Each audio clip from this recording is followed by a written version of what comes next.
We're on the road to recovery from Denver, Colorado, the Mile High city. And for a lot of people, that's really true. Mile High, they're high from Denver, Colorado.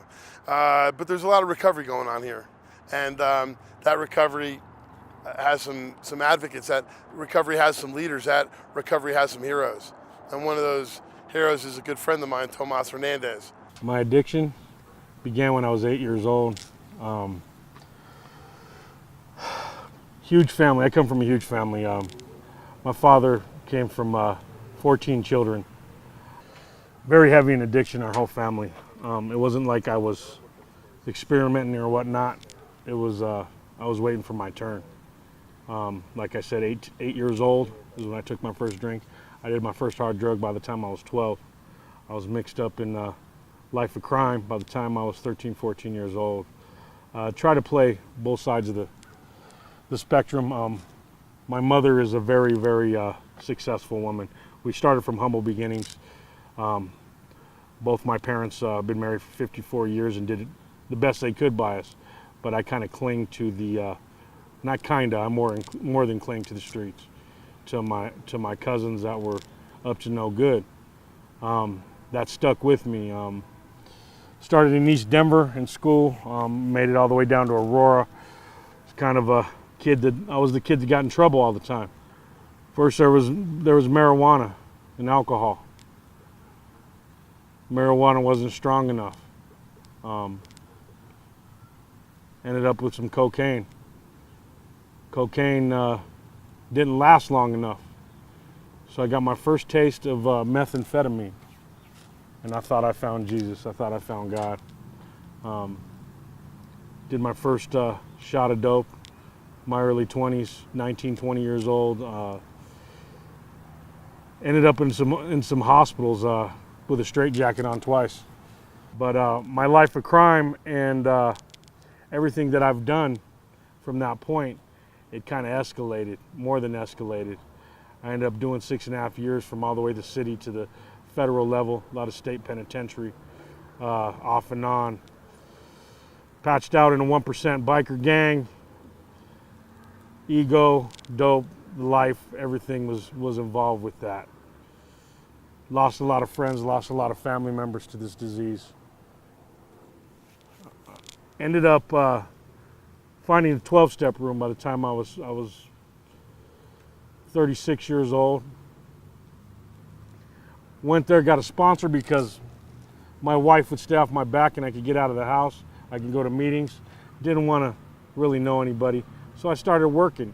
If I could show that I was productive, I was sober, I was clean, I was okay.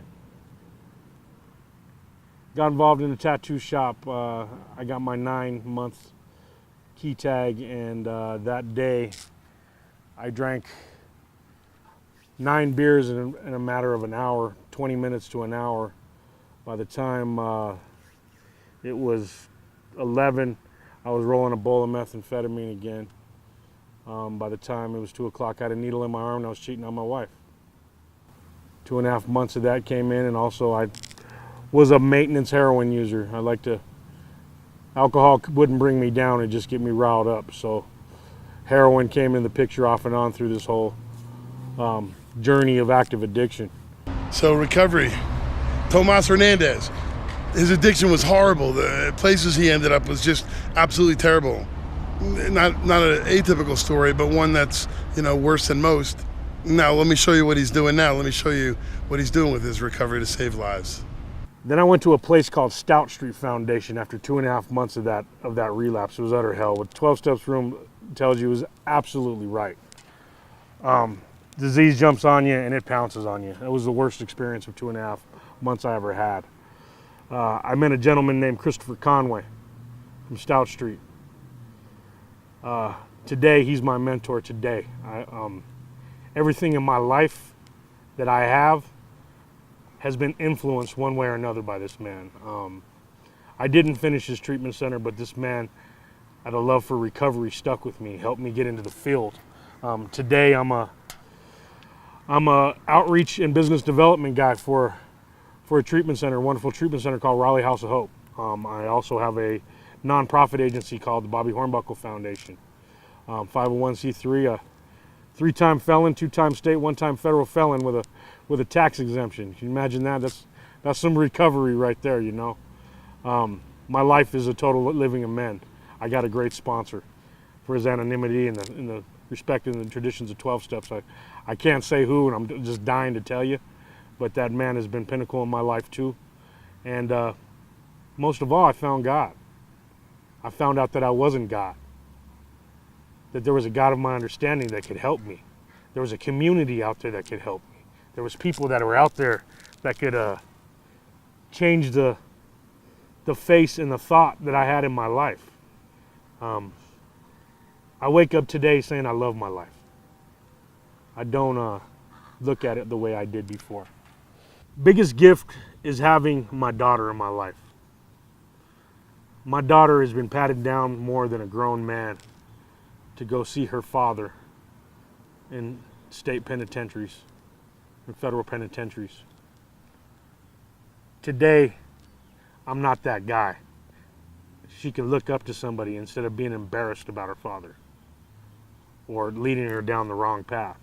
Wonderful little girl. May I love you so much. I never thought I could be friends and make an amend with somebody, my ex-wife. One of my best friends in the whole world right now. We were no good for each other in my active addiction, but today we support each other and we hold each other up for the sake of our daughter. My mother and father was praying for me, and now I got my mother and my father back in my life. Gifts in recovery is I'm employable. I hold a job. My boss actually wants me at work. He wants me working there. You know, my gift of recovery is to be a man of recovery, to be able to play it forward, to be like those gentlemen that I mentioned before, do it for another person. You know, that's important. You know, an addict or an alcoholic helping another addict alcoholic is unparalleled. It's something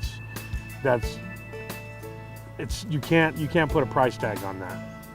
You know, 12 steps saved my life. That's a gift in recovery. I'm sure you've been just as inspired, motivated by this story as I was. Somebody I'll never forget, Tomas Hernandez, from addiction to recovery, and not only recovery, but through Tribe Recovery Services and all the work he's doing. He's saving lives, giving back in service, giving back of himself to change the lives of others.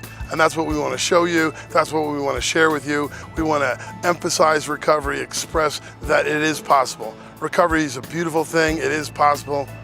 We'll see you on the next episode of On the Road to Recovery. I'm Michael De Leon.